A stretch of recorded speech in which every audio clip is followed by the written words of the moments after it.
माँ कश्चित् दुर्भाग् भवेत्, ऐसी भावना के साथ वसुधैव कुटुम्बकम की जो भावना है वो कहीं ना कहीं हमारे माता पिता के संस्कारों से, हमारे पूर्वजों के संस्कारों से इस शरीर को मिली हुई थी।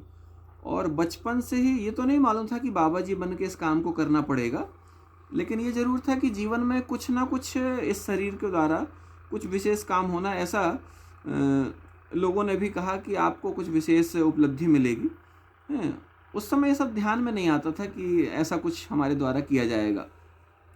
और धीरे धीरे धीरे धीरे एक समय के साथ में कुछ ऐसा क्रम बना कि परिस्थितियों ने मोड़ लिया और हमको यहाँ पर अच्छा जीवन में, गृहस्थ जीवन में भी अपन ने बहुत अच्छे काम करने का सौभाग्य मिला हमको, है ना। लेकिन एक पूरा का पूरा, जैसे कहते हैं कि मैं संसार में नहीं हूँ, लेकिन इसके बाद भी काम संसार के लिए ही कर रहा हूँ, है ना। हम समाज से थोड़ा सा दूर रह करके आज आपसे जो संवाद हो रहा है वो समाज के लिए ही काम कर रहे हैं, इसलिए आपसे संवाद हो रहा है।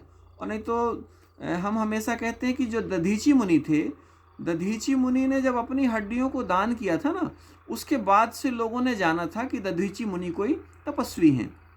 और यही होता है कि समाज में जब आप कुछ करना चाहते हैं तो आप जब कुछ करके निकल जाते हैं, जब आप इस संसार में नहीं रह पाते हैं, तब लोगों को इस बात का आभास होता है कि इस व्यक्ति ने कोई अच्छा काम करने का ठाना था, या इस व्यक्ति ने कोई अच्छा काम किया।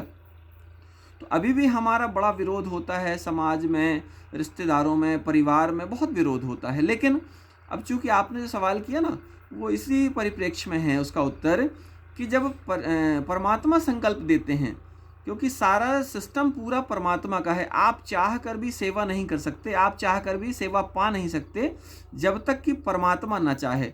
और परमपिता परमात्मा की जो योजना होती है उसके कारण ही आपके संकल्प मजबूत होते हैं, उसके कारण ही आपकी योजना मजबूत होती है, उसके कारण ही आप कुछ कर पाते हैं।